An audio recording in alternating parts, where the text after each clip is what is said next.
Yes, ready. All right. Yeah. Welcome to Garden of the Spirit, a class studying apples from the orchard. This class meets in Long Meadow, Massachusetts, is held in memory of Malka Ruth Pasmosha, Margaret Vogel of blessed memory. Apples from the orchard contain selections of teachings of Kabbalah from the Arizal, Rabbi Yitzhak Luria, based on the weekly Torah portion, superbly translated and explained by Rabbi Moshe Kuznetsky. Okay, so right now we're doing the Song of Ha'azinu. The Song of Ha'azinu, being that it's a poem, its prose is much more difficult than other places in Torah. Much harder to follow. Even Rashi, who gives the commentary of Pshat, of the meaning of the Torah at face value, he writes that there are two different ways that this is explained, and he explains both of them. So in any case, we said that when Moshe speaks, he's speaking to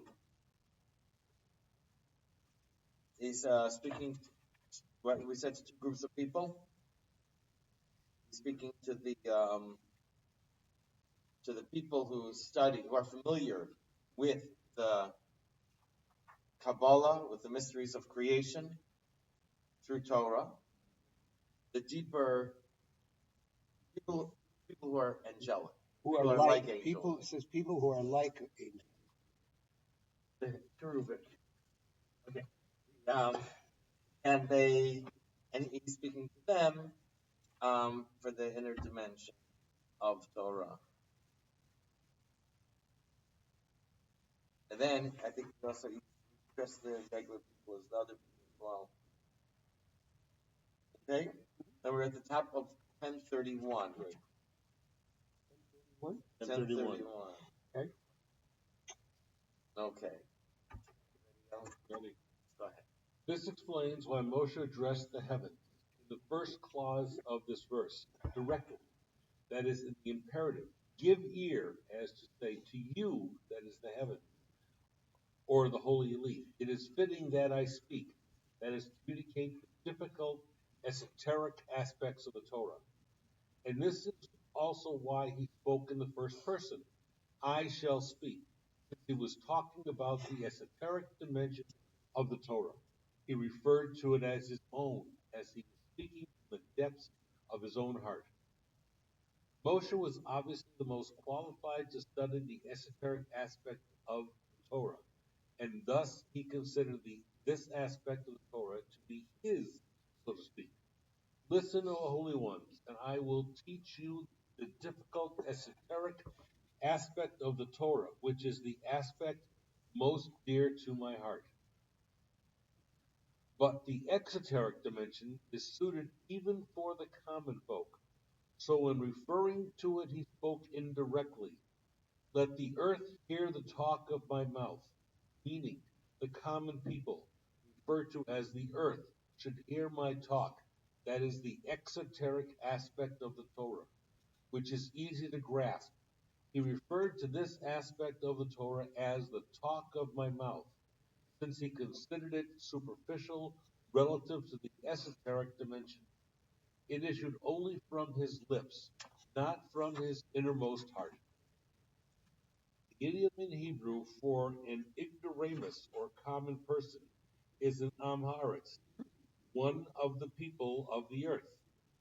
Here, the Arizal uses the term to refer to anyone, even a Torah scholar, who does not learn the inner dimension of the Torah, or with regard to this aspect, such a person is indeed an ignoramus, and his perspective is entirely material rather than spiritual. What's that last line? What's the last line you just read? No. His perspective is material rather than spiritual. Entirely. So we describe entirely material. Describe what we learn here, what we're learning in this class, and it's looking at the words of Torah with spiritual perspective. That's why this class is so unbelievable. That's why it's so But it's not effective. for everybody either. No, it's not for everybody, but there's a food. It's like fuel. It's food. It's food for the spirit. So if without Kabbalah, to read the Torah as sublime as it is, hence, but it's looking at the physical world. And here we're interpreting the Torah and looking at it as it relates to spiritual worlds or to create spiritual creation process. Hey, Alan, go ahead. Concerning the esoteric dimension, Moshe said, "Let my teaching drip like rain." The verb used here for to drip, ayin resh pei, also means to kill, as in the verse, "And they shall kill Varfu." They shall kill the calf there. The implication here is that the esoteric dimension of the Torah is a very powerful revelation. Just like rain is not always good for everyone. For example, travelers are vexed by it. So it is with the esoteric dimension of the Torah. It can kill someone who is not fit for it. The rain falls on the roads the same as it falls on the fields. In the former context, it gives life, while in the latter, it's an inconvenience or even a detriment to mankind. Similarly, the secrets of the Torah can be a spiritual boon to someone who appreciates them as they are meant to be taken, but can cause spiritual harm to someone unready to absorb them on their own terms. As the rain is a vexation for travelers, so is the esoteric dimension a negative influence on those who have departed from the path of Torah. The idiom in Hebrew for travelers is walkers on the paths, Ochei Dorachim, subtly implying that those who walk on paths other than the highway or main road, that of the Torah. So the Holchei Drachim, walkers on roads, walkers on paths, imply to veer from the road of Torah. And studying Kabbalah is harmful for them, it can mislead them. Um, one of the things that, how does that happen? My sense. I'm thinking of a few things. For one thing is, if you're studying Torah, studying especially Kabbalah, and you're not rooted in Torah, that means in the life of Torah, then you're coming with your own agenda. Once you come with your own agenda, then it's very likely to misinterpret the Torah. Unfortunately, today we see so much of how people misinterpret the Torah. They take the Torah and they quote the Torah, then they misinterpret it for their own end. There are few things come to mind. One thing is we say in the Aleinu 3 times a day, the second paragraph, Al Kain Kavachashon. The Sakein of the, I'm sorry, I'm going back, Jim. The Haver Giluli Mina Aretz, to remove the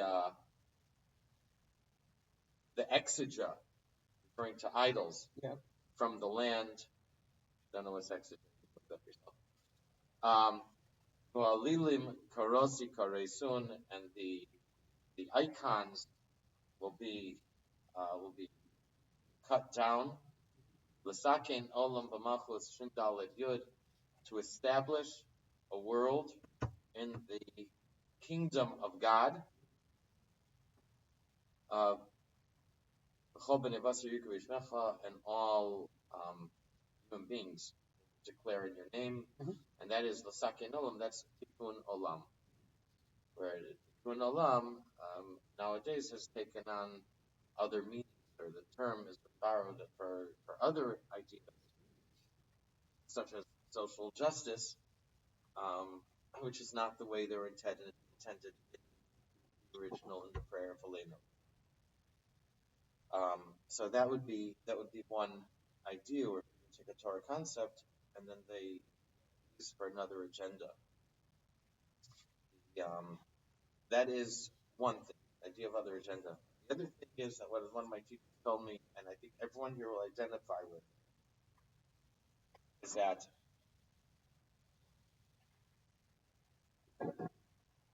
um, it it happens that you can talk to someone about a certain mitzvah. You can speak to them. You can talk to them. They may or may not be interested. When you ask them to do the mitzvah, then that can change. That you ask someone, teach them about tefillin, you explain to them, then they're not so interested. They say, "No, what? Put it on for 2 weeks. Put on the tefillin for 2 weeks, just as a trial, and then that has an impact on them."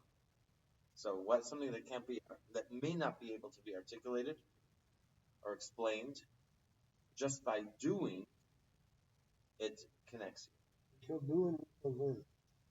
you. Na'aseh v'nishma. That's the idea. Yeah. So I think that's what I'm thinking of when I read this here. How studying Kabbalah isn't beneficial, it can be harmful for people who aren't rooted in Torah. They make their own agenda, or by not practicing Torah, it may not have the same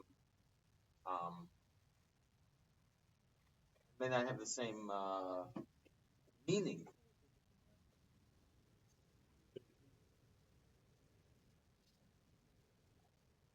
But you have to live.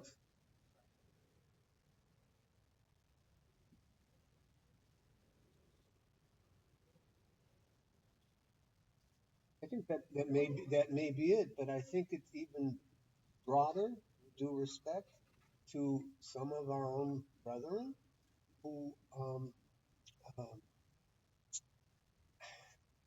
take positions um, to satisfy their particular agendas. Um, uh, but that is human nature. Exactly. It's exactly the point. It's coming from the natural self. And if you don't study this at least in an attempt to to get rid of your natural self, turn into your godly self, you've got big problems. And that's where it comes. I made about this.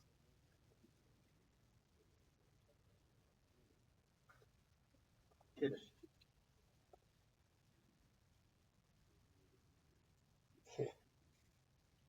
Priest told.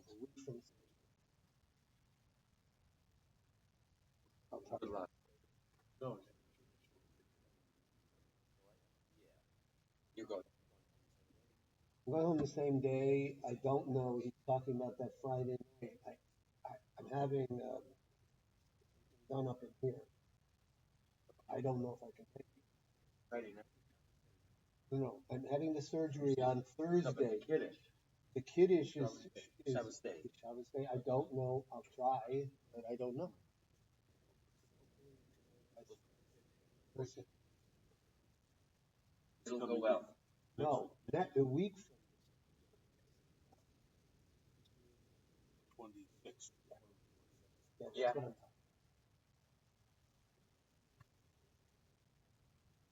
talking. Okay. Where do they start? They start with Then I put they it start with a life of Torah. yeah, yeah. So you have to be observant of the mitzvahs, That's what and then you have to be you have to be have some sort of basis in Torah. I'm not saying you have to be Ellie, I'm not saying you have to be fluent in the entire Torah, although there was a time when they did demand that of people. But look at this. We're reading a book that's translated in English, and that's explained. So we're already given a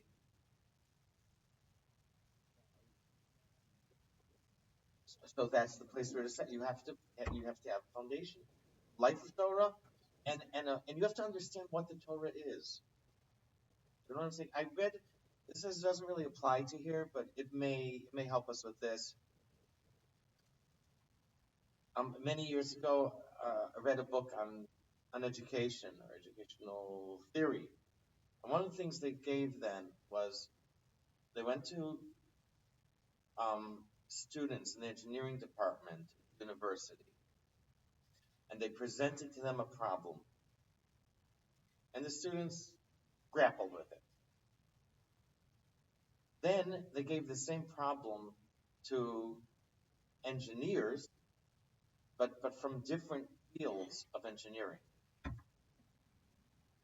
And the experienced engineers, even though they weren't familiar with this field, but just by having a lot of experience with the basics of engineering, they were able to solve the problem. They understood what needs to be done. The students who were studying this field didn't have the experience. They weren't able to figure out the solution. So my point is that you might not know Kabbalah, you might know very, very little, but if you understand what Torah is and how Torah works, that is something of foundation. You have to understand what the Torah is about. You have to understand the basics of Torah. And one of the things is, Torah is a discipline, but it's different than any other discipline. It's not like studying math or physics or psychiatry or anything like that. It's a discipline that's given to us by Hashem through Moshe. It comes with a tradition. You can't open Torah and start. There are certain rules that we follow, even if you may not be familiar with those rules in an explicit way that you can articulate, but being that you're experienced with Torah, you understand how the Torah works. You understand that there is a framework. In the Talmud, we have different opinions, but not. You just can't stand up and state your opinion out of the blue and expect that it should be valid. That's not how the Talmud works. Everyone gives their opinion. It is within a certain structure, and it's for this reason that there is something different about learning Torah than anything else. That before we study Torah, we say a bracha. What's the bracha that we say? We say a bracha. We say, I am not learning a discipline. I spent an hour doing literature, and I spent an hour doing science. Now I'm going to spend an hour in Torah. Not like that. We learn Torah, we say a bracha.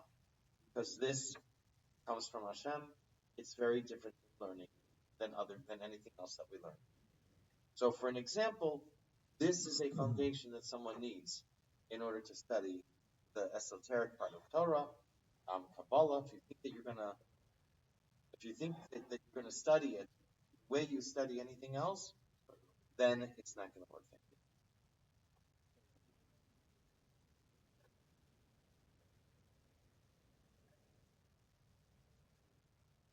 Set me up. Of course.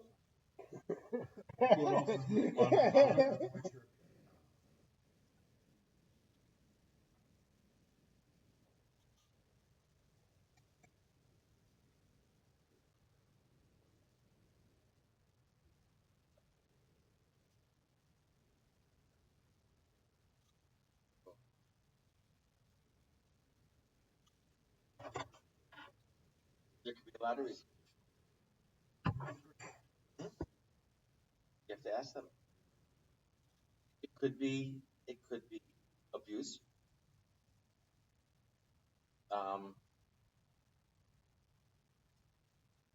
it could be they're not interested for one reason or another. It could be they didn't do well in school and the teacher ridiculed them.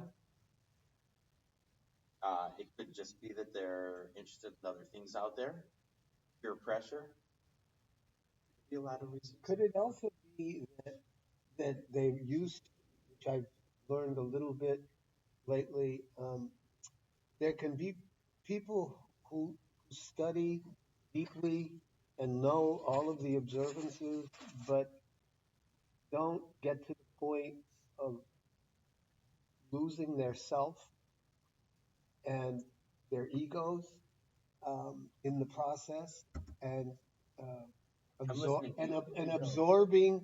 absorbing the lessons in a way that's a deeper way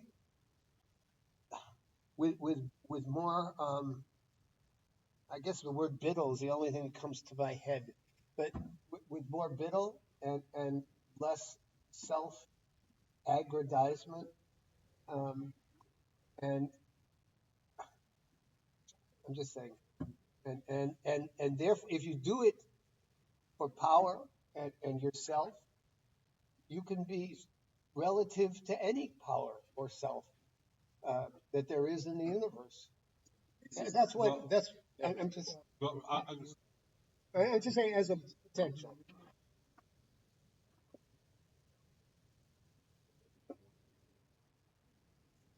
Which is what I'm, That's what you which is said. where I'm going with You it. told me not to say that. Which is where I'm going, which is exactly where I'm going with it. It's the self, the ego, the play on folly, as opposed to Solomon saying wisdom versus folly, light versus darkness. It's that. Um, I think so. sometimes people want to see things for themselves. If they've never been exposed to something, somehow they get involved in the real world and see things they want to partake of. Now, yes, that's the evil inclination. It's all right. That's what's doing it. For But themselves. they have to learn to overcome that to see that what they desired isn't really what they desired. Okay. I'm going to downplay. Um, I think that's not much of it. Just hey, let me see what's out in the world. It certainly plays a factor. Um, but a few things that I'm gonna I think it's address. deeper. Number one, it speaks to how life and personality, character is extremely complicated. Extremely complicated. Watch people, with issues, watch people that you disagree with. Um, and it's a very, very complicated issue, how people behave, how people act. Right now, unfortunately, the religious world, it's a lot of children who don't follow the paths that they were taught. One of the one of the premier people who deals with this, recognized uh, as one of the top people, is a guy named Avi Fishoff, and um, his program is called Twisted Parenting. He calls it Twisted Parenting because he said, kind of, you have to be counterintuitive. And what he teaches you goes against everything that you think. And the guy is remarkable. He's considered today. I would suggest that you look him up on YouTube and watch some of his videos. He starts talking, go on. Watch some of the smaller ones, 8 minutes, 15 minutes, 20 minutes. Guy's remarkable. He deals with the families and with the kids. And he says there's one thing. And what this what do you call it? What it's called is OTD, off derech. Kids are going off the derech just by I was once, many years ago, I was by we were by my in-laws for Shabbos. I walked into Friday night, going to the Boston Shul, and Esther's cousin, Shia Zuber, was coming in with a guest, and he says he doesn't know the guest. He's just, he came to stay by him for Shabbos. Guest is from Jerusalem. Last name is Goldstein. So I said, oh, your parents are Rabbi Goldstein. I asked for yeshiva. He says, yes, that's my parents. I said, okay. They come to Chicago. They stay in their house. I stay with my parents. So I tell him I live here. He says, it must be hard to raise a religious family. I said, yeah. I said, in Borough Park in Jerusalem and in southern Florida, I said, it's really easy and all the kids are following the right way. He laughed. He got my point. Unfortunately, it's a big problem. This guy, Avi Fishoff, is one of the people who works with it, and he does say that there's something common for everybody. Pain. They're all in pain. They're all in pain. And he's dealing with kids. Yeah, he's dealing with kids who are suicidal, who are drugs, tattoos, everything. It's talks about pain. There's something happened Snake that they're bites. in pain. The snake bites. It bites And that's just what I because want to tell it you. is a snake. It's not there's neglect, there's abuse, there's all Whatever kinds it of is. pain, ridicule, Yeah. and these and Doesn't mean it's just what he says inside is that person. he It says could the be way you have to deal with prevented it. in the house. He says you have to tell them. He says you have to tell them that you love them. He says you have Hasidic families. They say we'll get you anything. Kids want a flat screen TV. They have flat screen TV in his room. He wants cookies. He wants a pet. They get him a pet. I know of a family in the last 3 months. The mother has taken her son, must be 18 now. Mother has taken him on trips to California, to I don't know, to Florida. Like once a month, they've been going. The mother's going to get out together to different places. Spoiled kids, that's the solution. I've been doing that. Yeah, yeah. Look where it got me. Crying every day. He says So that's why I there's say, Rudy, you never know. either he or Yossi Jacobson. I don't remember who it was from, but the same idea. Kid at 11 o'clock. Kid leaves the house. Going out. I'm going out with my friends. 11 p.m. Mother hands him a tray with home baked cookies. Here, share these with your friends. Have a good time. He comes back 4 a.m. Whatever, 3, 4, 5 a.m. This is that's why he calls it twisted parenting. But it is worth looking up. I want to read you from Hayom Yom, is a calendar that the Rebbe put together in 1943. A day-to-day calendar with snippets of messages of wisdom. And when I read it, just like I can't even get it out of my mind from 3-4 months ago. 27 of Tishrei. Torah and mitzvahs encompass a person's life from the day he emerges from his mother's womb until the day he is summoned from above. The Torah and mitzvahs stand him in a ray of light with a sound mind, lofty emotions or lofty traits, and upright conduct, not only between man and God, but also between man and man. For a person who acts according to the Torah and the directives of our sages lives a happy life, both materially and spiritually. And it blew me away. The previous Rebbe wrote this in a letter. I think I'm going to use it. I think I'm going to use it in my weekly, in my message for this week, connected with the parsha as mishpatim. The Torah and its mitzvahs encompass a person's life from the day he emerges from his mother's womb until the day he is summoned from above. The Hebrew word for merge, he emerges from the womb. I've never seen that word before. I looked it up. It's in maybe 3, 4, 5 places, and one of them speaks about emerging. One of them is used for emerging. Gicho. There's a related word in the Tillim once, and this is from Iyov, Book of Job, 38. The Torah and the mitzvahs stand him in a ray of light with a sound mind, lofty,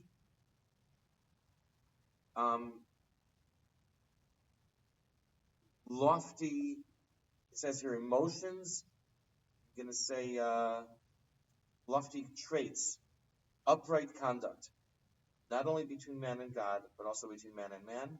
For a person who acts according to the Torah and the directions of our sages lives a happy life, both materially and spiritually.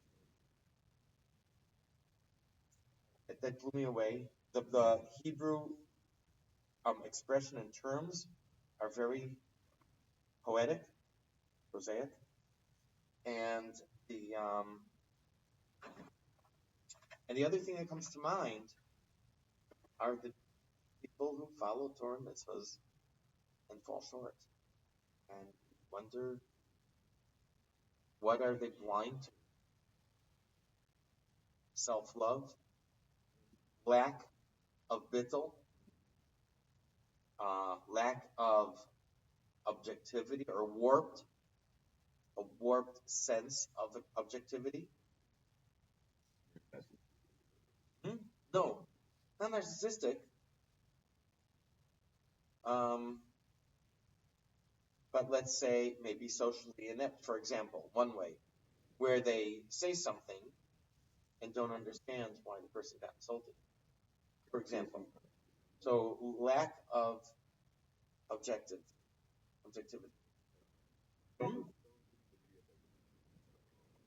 That would be, yeah, that's a symptom of autistic. But these people, so I'm just saying, And together, that's when you emerge. That's the couples from earlier, from the emerge. correct. Right. Oh, So yeah. the period, comma. So you said no, no will. I'm asking, is Hashem's plan that this person strays? And we don't know the whole picture. Will that person come back person's eventually? choice. It's a person's choice. Correct. But it's a person's choice.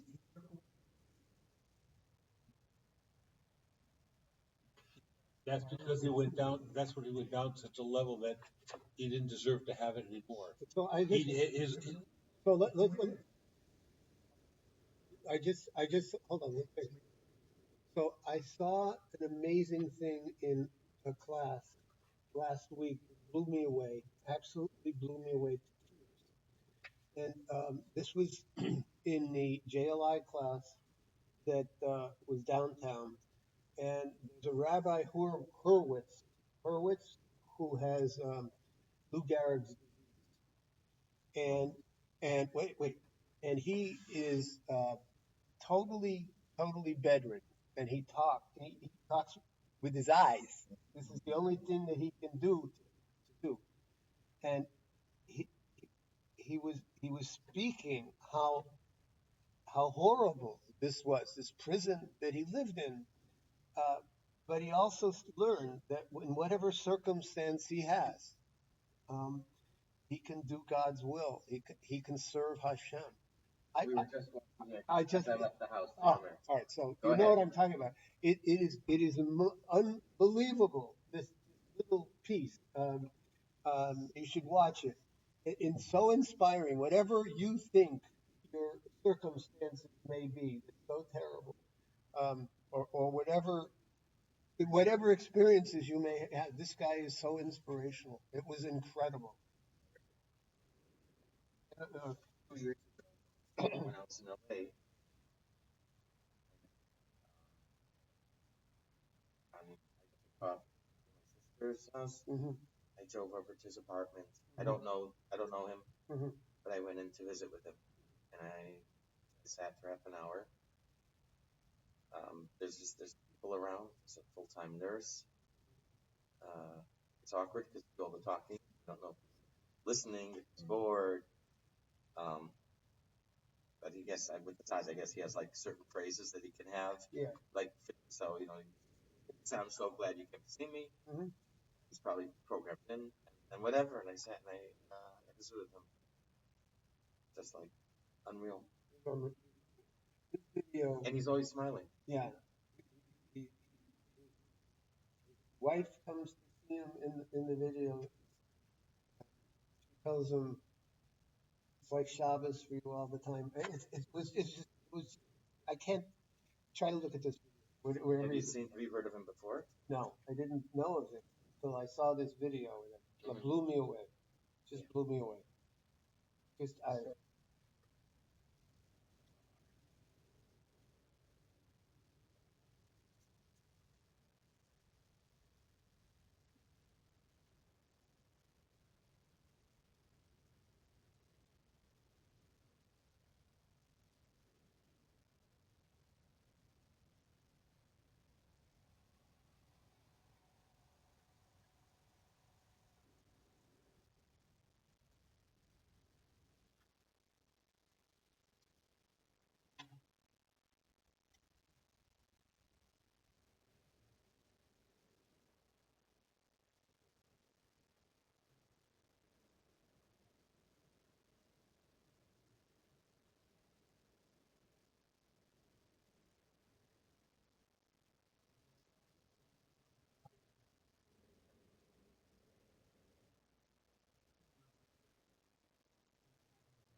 And he found a period of time where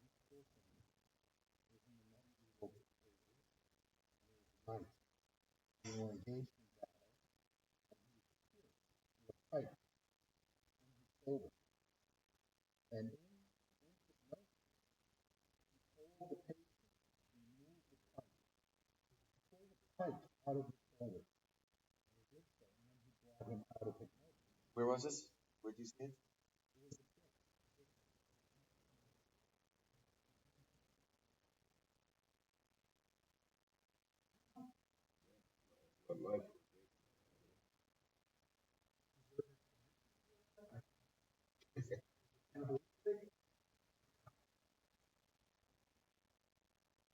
Valencia in Spain, I found this Israeli in Lag Baomer, and he does that for lifetime regressions and cures people. So he recommended the book. I have it PDF. I'd love to see that. But how we got on the subject, and I brought that up because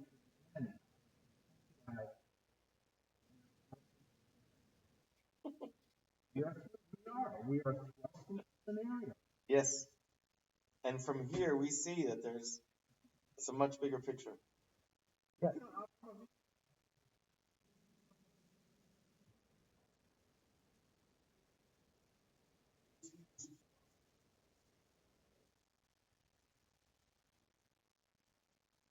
Right. In that circumstance, in whatever circumstance, we're all thrust into whatever circumstance. That's what I was suggesting. Rabbi Wolf has this. This particular video. I don't know if he. Yeah, you could. Maybe he may be able to forward it. Really channeling your mother. Mother had her own story. Okay. All right. 1032. Jim. For the righteous, in contrast, right in the middle. Yeah. Where are we? The middle. Okay. The esoteric aspect of the Torah will drip like rain. It will flow abundantly and give them life. I don't know if we read the one before. We didn't. This is similar to the saying of our sages regarding the Torah in general. If one merits, it becomes for him an elixir of life. If not, it becomes a poison.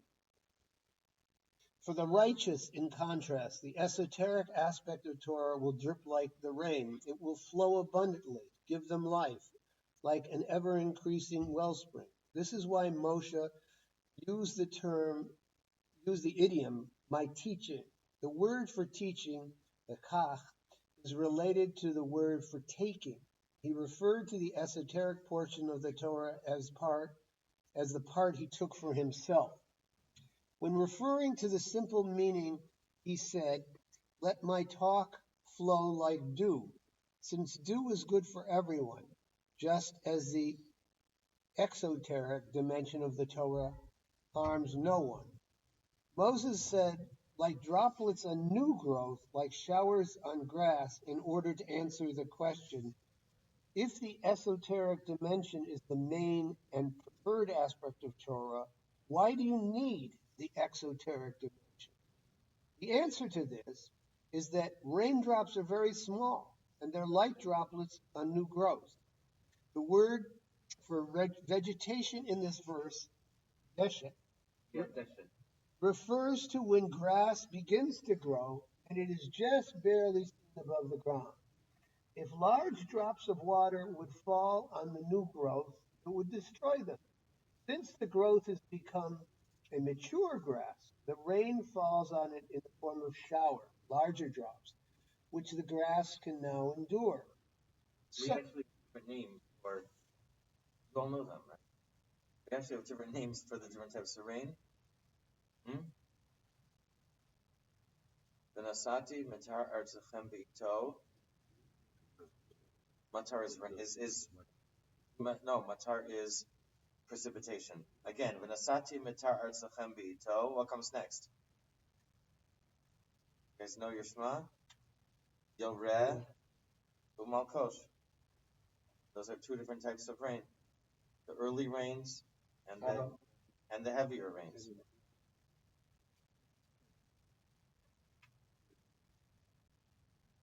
Now, in the beginning of the second paragraph of Shema. Okay. All right. Okay. So it is with regard to the exoteric dimension of Torah. When a person is immature and his intellect is not fully developed, he learns the simple meaning of the Torah, for his mind cannot appreciate or bear the intensity of the Torah's mystery. After he's learned the exoteric dimension, which is like droplets of the new growth, he's filled his belly with meat, good wine, exoteric dimension of the Torah. He may then approach the study of the esoteric dimension, which is like showers on mature grass. Filling with belly with meat and wine is an idiom commonly used in rabbinic literature to the study of the exoteric dimension of Torah. Nowadays, we may say meat and potato instead of meat and wine. The imagery is that one should eat full of the basic staples of life before indulging in delicacies or fancy desserts. In this way, he will be assured of good health and be saved the ill effects of overindulging of rich food. Similarly, a person should make his main Torah diet the exoteric basis, Torah, Talmud, etc. And only when he's firmly anchored and grounded in these will he allow himself to delve into Torah's mysteries. Alternatively, we can explain this verse according to Rashi.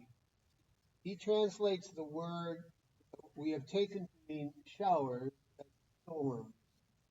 Storm winds aid the growth of vegetation when it is very young and closely bound to the mud at ground level.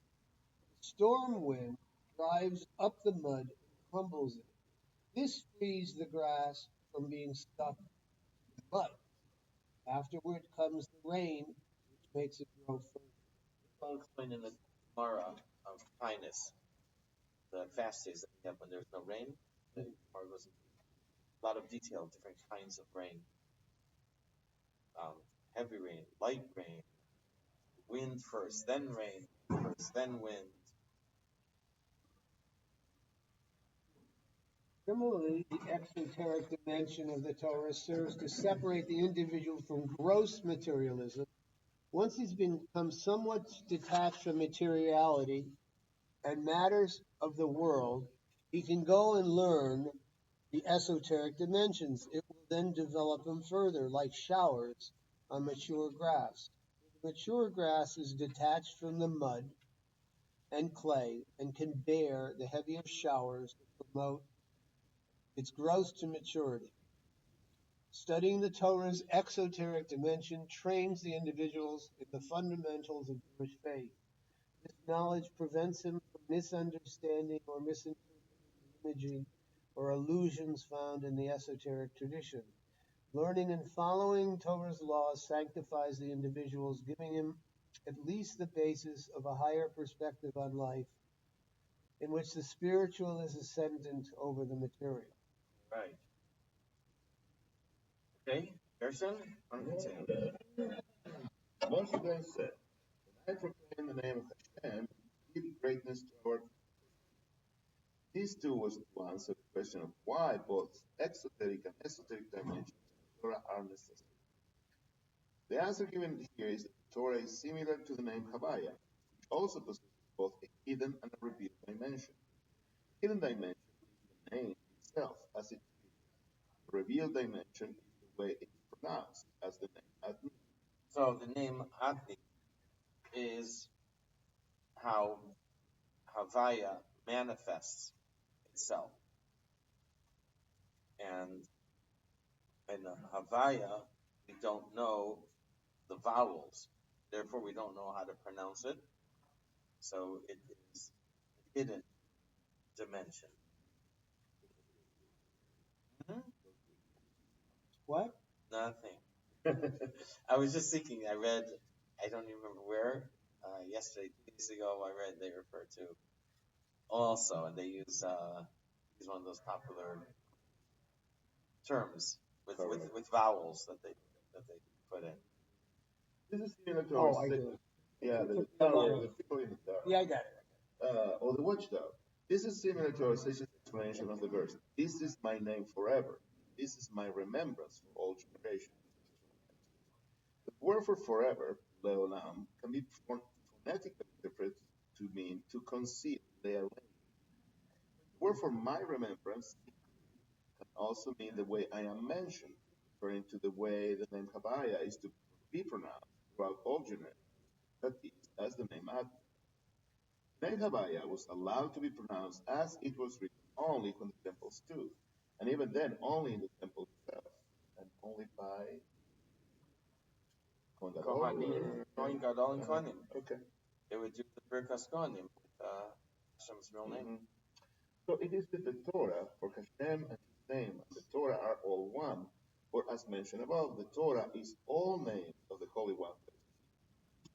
Just as Hashem's name possesses both a hidden and revealed dimension, so does the Torah, since the Torah is, after all, Hashem's name. Right. This is why Moshe said, when I proclaim the name of Hashem, give greatness to our God. Meaning, when I recite a blessing and say, blessed are you, you should respond, blessed be he, referring to our God himself, referred to by the name Havaya. And I then continue and say, Adni, you should respond, and blessed is his name, referring to the name Adni. This is we're talking about Baruch Hu, Uvaruch, Shemo. Yeah. Okay. The name Havaya is considered Hashem's proper name, and in many contexts taken to refer to his essence as opposed to any of his attributes. Adni, in contrast, is just one of the various names of Hashem that refer to him as he manifests himself in one of his attributes. In this case, the attribute of kingship, since the word Adni literally means my Lord or my master. Like a boss or chief. My master. Yes. Yeah. The essential attribute, the essential idea here is that, except in the Holy Temple, where the revelation of Hashem is most intense, the average person is not able to bear direct revelation of Hashem's essence and still remain his own independent person, existence. Rather, we refer to Hashem even when reciting a blessing in the second person. Blessed are you, as the Lord and Master of the universe. That is, we relate to Hashem as He is manifest in this world. This is, of course, a much lower aspect of divinity than Hashem's essence itself. Thus, Moshe is here telling the Jewish people, whenever I refer to Hashem in a blessing as you, I address Hashem's essence, you should respond, referring to Hashem himself, abstracted from any particular attribute. When I then pronounce Hashem's name as Adni, you should respond, blessed is his name. explanation of why, after the first words of blessing, blessed are you, Hashem, those hearing the blessing respond, Baruch Hu Shema. Blessed be he and blessed is his name. After all this, After what? all these years. No, do you follow what he says? We say two things. We say Baruch Hu, blessed is he, which is third person. And we say Uvaruch Shemo, and blessed is his name, which isn't him. When we say, it's only his name. When we say his name, we refer to something that's more external than Hashem himself, right? Because the guy who lives on desert island doesn't need a name. oh, Yes, you only need a name. You only need a name for when you need to vote. When someone else to refer to you. If you're the only guy, yeah, you don't need a name. That's why I don't remember. oh, it's very hard for me. So when we say, it's the same way that Baruch Hu is he, we're talking about Hashem, and then you say Baruch Shemo, his name, which is external, title. The same way we say in a bracha, Baruch Atah, Atah is you. And then we say Hashem. We say his name, Adni. Baruch Atah is you, and Adni is his name. Right. So the Baruch Hu corresponds to the Atah. Mm-hmm. You say, blessed are you. Say, Right. yeah, blessed is he. 1040. And then he says, Adni, and continues with Adni. You say, Baruch Shemo. Yeah, his name is also blessed. So that they correspond to each other. Thus, Hidden and a revealed. what's that? The Havaya is the S, is the hidden, Baruch Hu and the Hu Adni over is the Shema. revealed. I think this is the way. Stop. Yes, it's already an hour. 8:45. Okay. Yeah, so we'll wait for. All right. Thank you all. Through the